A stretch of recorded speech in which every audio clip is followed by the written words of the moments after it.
Some believers in Yahshua think Paul the Apostle is a false apostle. They think this because they believe that Paul taught we no longer keep the commandments of Yahweh.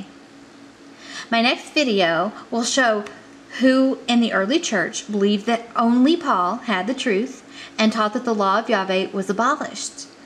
This group followed a man named Marcion. We will see what the earliest church taught about this group, the Marcionites, and what they also thought about Paul. Early church history helps illuminate the truth. In the meantime, those questioning Paul's apostleship should be aware of the following tactic being used by Satan. If Satan can get you to believe Paul is a false apostle, then eventually he can get you to blaspheme the Holy Spirit. Here are at least two ways he can do it. 1. Paul saw a bright light at his conversion and heard a voice from heaven. Paul asked the question, "Who are you, Lord?" A voice from the light answered Paul's question, telling Paul he was Yahshua, who we also call Jesus. Once you deny Paul as an apostle, you may find yourself saying this voice was not Yahshua, but an unholy spirit. You are on very dangerous ground at this point. Now, once you declare that Paul did not hear Jesus' voice, but that voice of an evil spirit, you are likely to say that the spirit that set apart both Paul and Barnabas for his work was not holy, but rather an evil spirit. Beware. Now, this was Jesus' warning in Matthew 12, verse 32. Yahshua said, "Whoever speaks a word against the Son of Man, it shall be forgiven him. But whoever speaks against the Holy Spirit, it shall not be forgiven him, either in this age or in the age to come." Now, Satan hunts like a lion. I don't know if you've ever seen a lion hunt, but sometimes a lion will come at you from one direction. You think that you're facing him, and one of his little friends will come at you from the side. You'll never see him coming. You may think you know which direction he's hunting you from, but when all along he's been coming at you from an entirely different angle. It's okay to search the scriptures to see if what Paul said is true. The Thessalonians were commended for this. They were called more noble. But beware of condemning the spirit that sent Paul out. Do not follow the poor examples of those on YouTube condemning the spirit that set Paul and Barnabas aside for his work.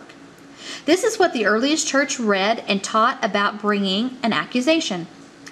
2 Peter 2, verses 10 through 12, Peter says, "This is especially true of those who follow the corrupt desire of the sinful nature and despise authority. Bold and arrogant, these men are not afraid to slander celestial beings. Yet even angels, although they are stronger and more powerful, do not bring slanderous accusations against such beings in the presence of the Lord. But these men blaspheme in matters they do not understand. They are like brute beasts, creatures of instinct, born only to be caught and destroyed. And like beasts, they too will perish." Now, we usually think of those who are against Paul being an apostle as being pro-law. And so you think, well, this verse might not be talking about them. But actually, one of the characteristics of these men is that they despise authority. Now, what authority? The authority given to the original 12 apostles, not just Paul, but the original 12, they don't respect it. Now, I want to point out that Peter said in his epistle that Paul was a beloved brother. In Acts, you will also see at the Jerusalem Council that Peter, James, and John referred to Paul as a brother. This was their authority. You will also find that none of the apostles threw Peter out of the church. You will find that the earliest church fathers did not throw Paul out of the church. They accepted him and they quoted from his writings. And John outlived Paul, still never mentioned Paul by name. The church accepted Paul, and yet these men do not respect the authority of the disciples or of the early church, the earliest church, who the elders were appointed by, directly by the disciples. Now let's go down and look at what Jude said. And I want to point out that people who do not accept Paul as an apostle, the way they get around the disciples' authority when the disciples call Paul a brother is to say, let's get rid of this second epistle of Peter, let's get rid of Acts, and let's get rid of everything else that these authors have written. Easy, simple. Jude, verses 8 through 9. Remember, Jude only has one chapter, so we're just looking at verses 8 through 9. Jude says, in the very same way, these dreamers pollute their own bodies, reject authority, and slander celestial beings. But even the archangel Michael, when he was disputing with the devil about the body of Moses, did not dare to bring a slanderous accusation against him, but said, the Lord rebuke you. Yet these men speak abusively against whatever they do not understand.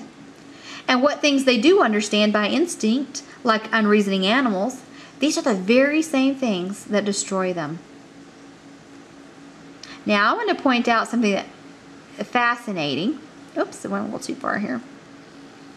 And we see that when Michael was disputing with Satan himself, let's see here. He was disputing with the devil about the body of Moses. He did not dare to bring a slanderous accusation against Satan. This is Satan. And Michael did not bring a slanderous accusation against Satan.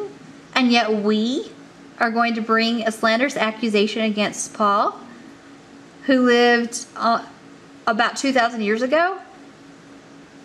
Okay. Now you may believe you're doing Yahweh a service by exposing Paul in these last of the last days, but beware. The murderer may be hunting you from a place you are not aware of.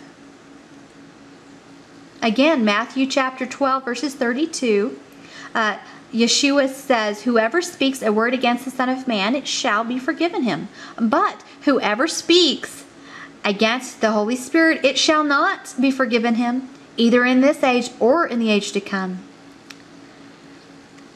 Now, in my next video, I am going to talk a little bit more about Marcion. I'm going to talk about what Marcion and his followers believed about Paul. I'm going to show what the earlier church fathers thought about Marcion, and also what the early church fathers thought about Paul. It's very illuminating, and it's going to be illuminating to either the group that is against Paul, thinking that Paul's not an apostle. It will also be illuminating to those who think that Paul is an apostle, and that Paul taught we're saved by grace without works. That it doesn't matter what we do, that we don't have to follow the commandments of God. The early church history has been preserved for a reason. The Lord has saved that work for us in these last days. So please join in next time, and we will talk about the early church fathers and what they taught about Marcion and about Paul. Yahshua bless you and be with you. Stay close with your shepherd.